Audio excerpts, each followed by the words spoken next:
Our guest on this occasion is Alison Moritz, who will be directing our production of The Knock. Alison, thank you for joining us.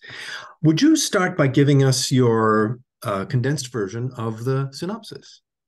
Absolutely. So The Knock is a beautiful story about a group of military wives who have been gathered together because they have found out that someone's husband has unfortunately been injured, but they don't know whose, and they're trying to support one another while they wait to hear the fatal news. And it is interwoven with the story of a young officer who has been tasked with delivering some really horrible news to an unknown family member. And when those two stories collide, we have an incredible moment of catharsis and healing, such as you can only really find in opera. There are not that many cast members, just enough, I think, to tell this particular story. Two principal wives who form, of course, the crux of the who is it going to be. Two other wives, the commanding officer's wife and the soldier, Gonzalez. Could you take them one by one, maybe start with the two wives and give us little character portraits? Sure. Well, we have some really richly drawn characters in this opera, which is in large part thanks to Deborah Brevoort's work on the ground with actual military wives and support groups for these families. So these characters that we're working with are composites of real people and real experiences. And I think the detail of all of these scenarios is something that you can really feel, especially in the intimate space where we'll be working. So the first character is Jo. And Jo is a sort of skeptic. She's newer to military life. She doesn't inherently believe in the hierarchy of all of these things. She's really resistant to any kind of like hoorah, camaraderie. And I think she wants to hold her hurts by herself. She wants to hold her worries on her own and kind of stand on her own 2 feet. But she's in this really unnerving position. And she's also pregnant and expecting, she's expecting to grow her family. So that raises the stakes for Jo. Jo's sort of closest companion within this scenario is a woman named Aisha. And Aisha is part of a family that's kind of like career military, and her husband is very experienced. She and her husband have found a way to make this bifurcated life of being with your partner and away from your partner to make it work. But I think Aisha is also having some serious doubts about like, what is the quality of your life when kind of half your heart is ripped away from you half of the time? Do you in the end become a stranger to one another? Like, how can you really know your partner when they experience so much of their life away from you? And so Aisha has qualms of her own about how to make this kind of life work and how to make a partnership in the military work. And then there's the commanding officer's wife, who sort of stands for like the hierarchy of like the epitome of if you believe in the camaraderie, if you believe in the community, then it can support you. But on the flip side of that, the system isn't always built for individuals.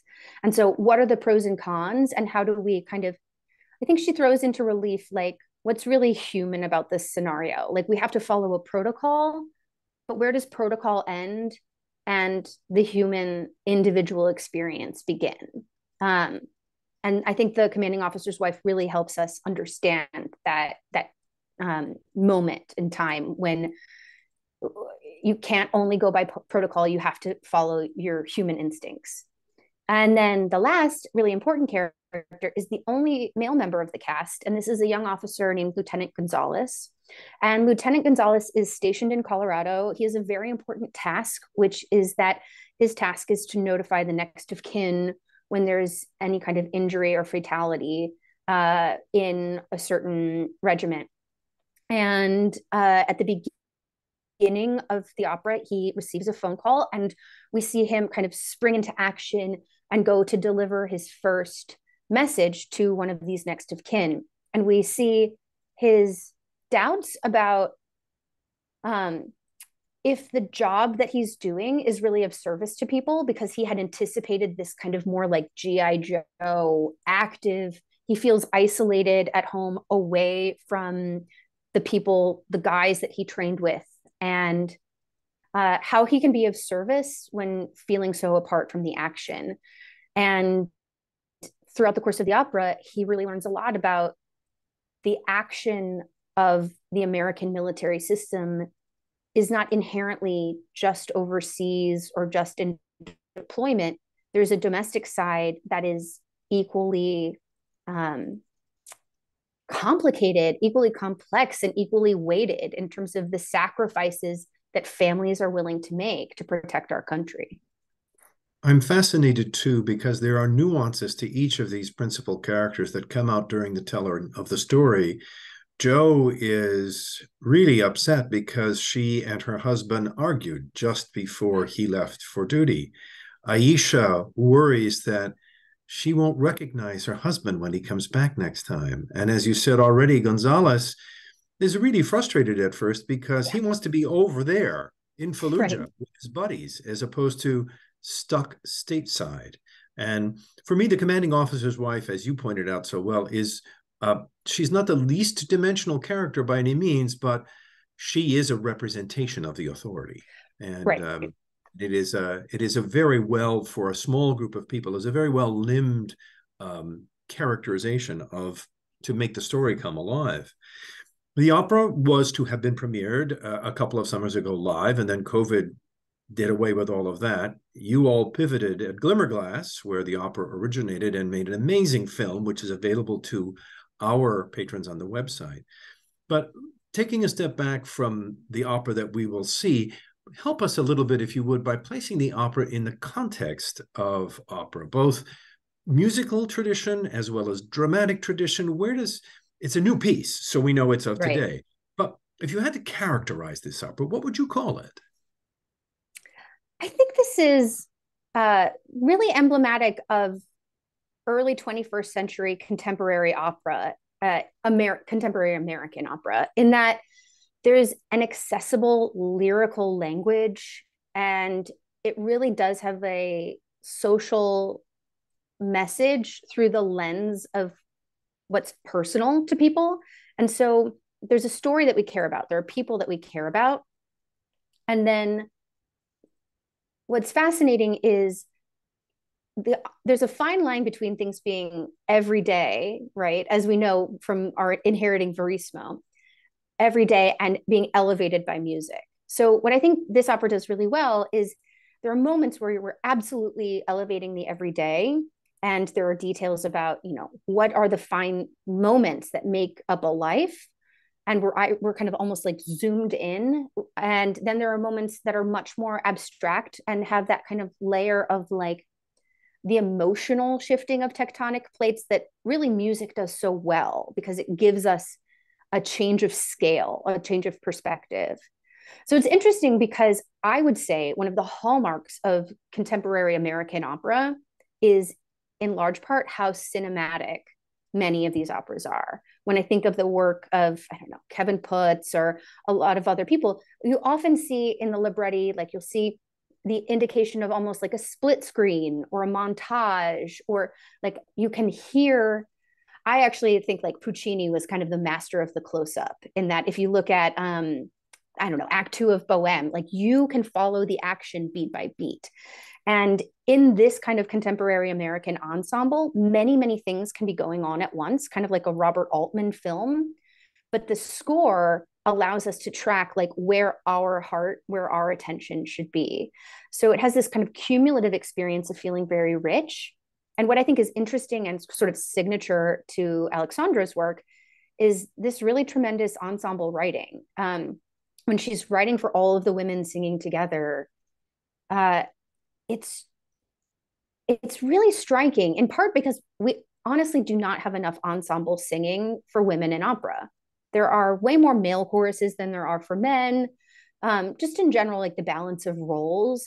And there's something incredible about in a condensed space or in a specific musical language, hearing these moments where like many women are experiencing the same thing differently and how music can hold that moment across time and space. So I would say it feels like, probably, if you've enjoyed any other contemporary American opera, particularly the kind that feels quite tuneful and lyrical, um, this will feel familiar to you. It feels cinematic. And what my challenge is now, having made it as a movie, it was a kind of natural fit as a movie. And now we get to reconsider that.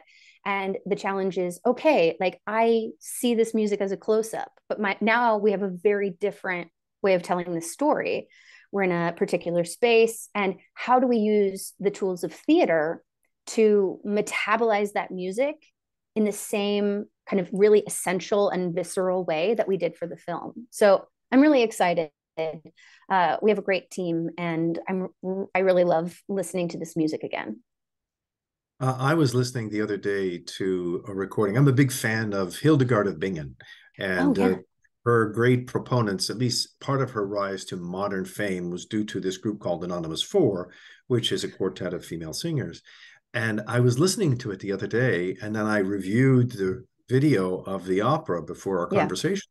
And I thought, oh my gosh, there's a great similarity between the almost hypnotic quality that Hildegard in her religious texts gathers by making the voices overlap and come in on top of one another Mm, at the same time, but all with the same larger goal of almost entrancing you with the beauty, yeah. but also with the words at the same time. It was really, I'm so looking forward to it.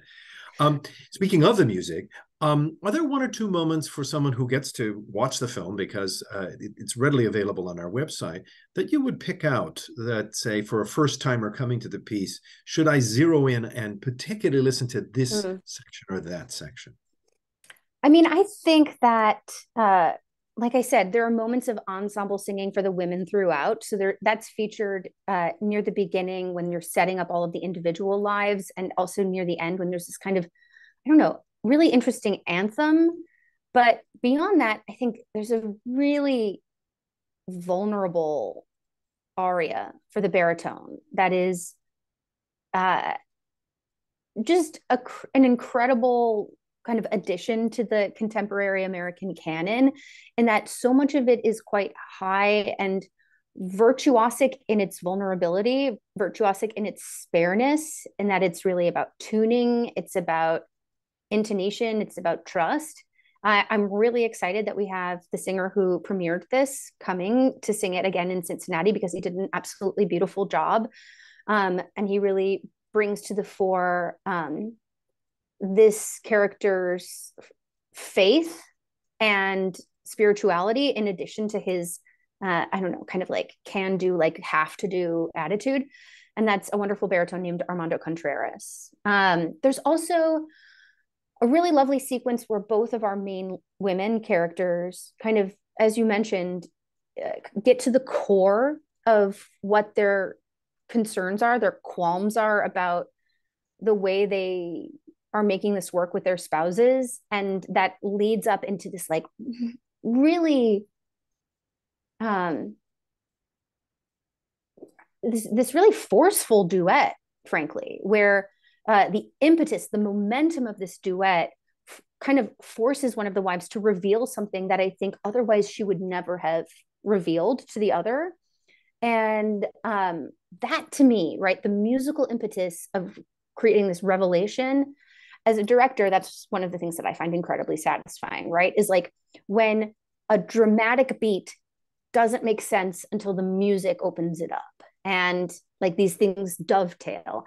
So I think maybe this sort of sequence of the women's duet and the Armando's Gonzalez's aria at the very end, those are some of the moments that I think are um, really signature. And I think the other thing that's really interesting is just like the number of textures that we feel we get in both the voicing of the singers themselves and the orchestration. I mean, I think it's a concise number of people, but I think the different walls of sound, from, I don't know, things that are incredible sustained threads to things that really feel kind of like epic, is pretty amazing.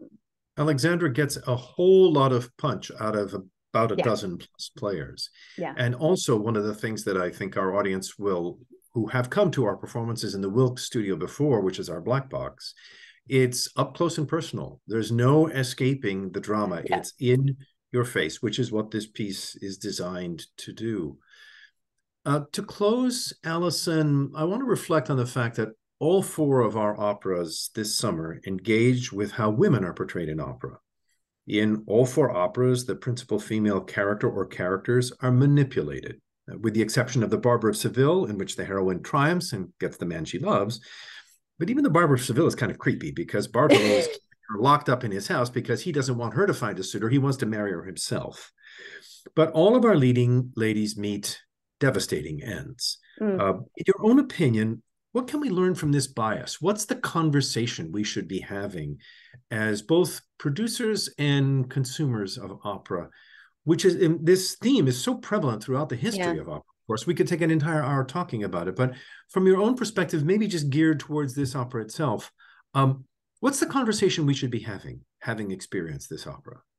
That's really interesting. What I would say is kind of moving the needle forward on this conversation about the knock is that, yes, there is a devastating ending and women are placed in this position where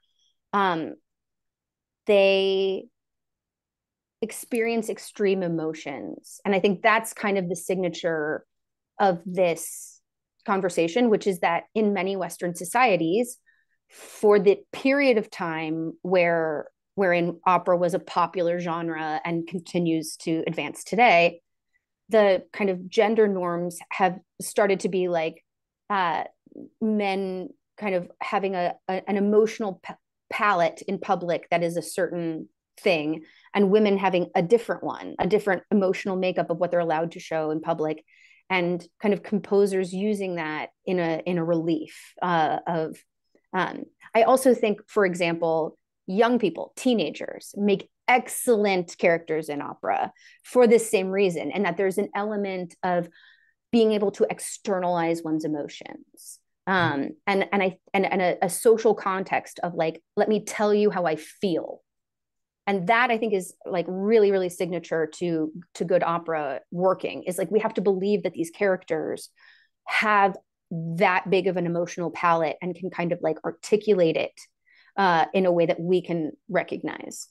I think in this piece, what's so striking to me is that this isn't Madama Butterfly, where, you know, someone goes through something incredibly devastating and then musically is left alone.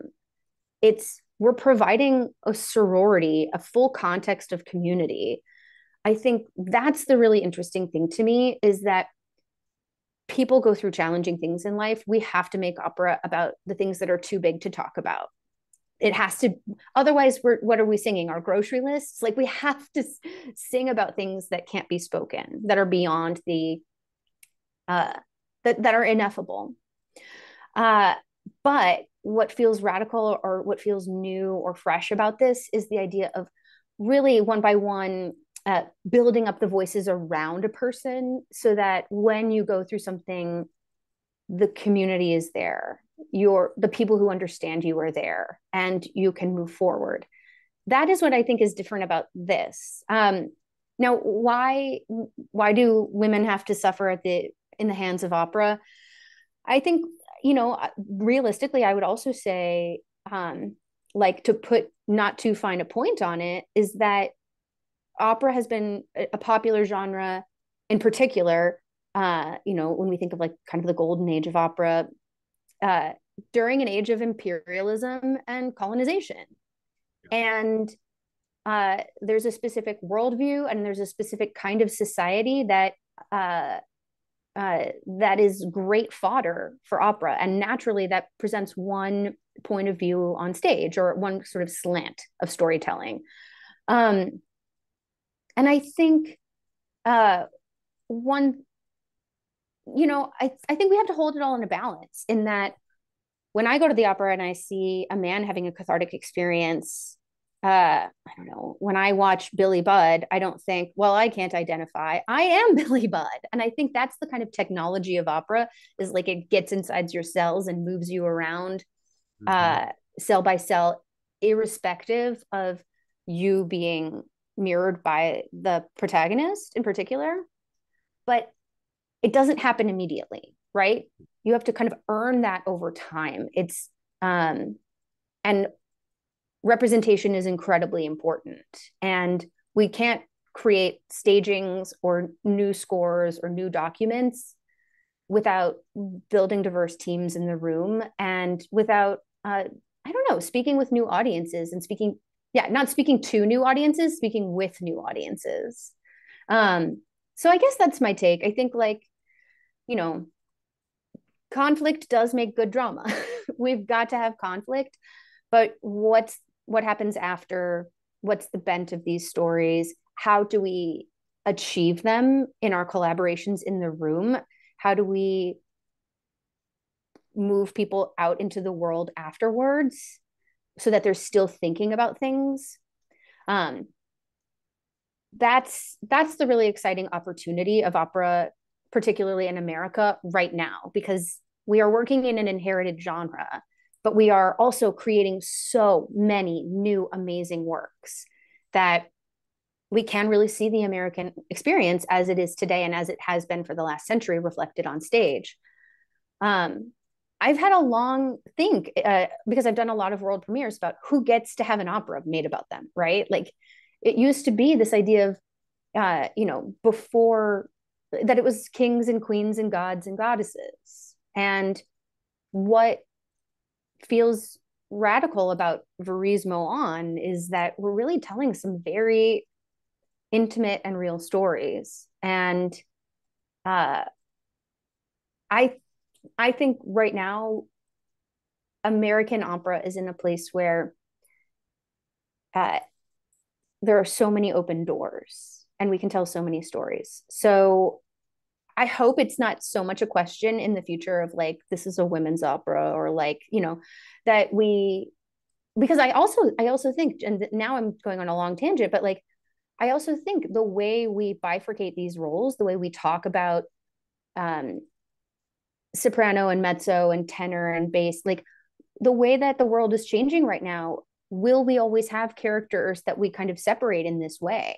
How will we continue to cast things, make things in the room in a way that feels responsible to our current day and also, like, manages to tell the story? I don't think there are any concrete answers, but I know it's fascinating work. And I think this is a great addition to the storytelling that you'll have during the rest of your season.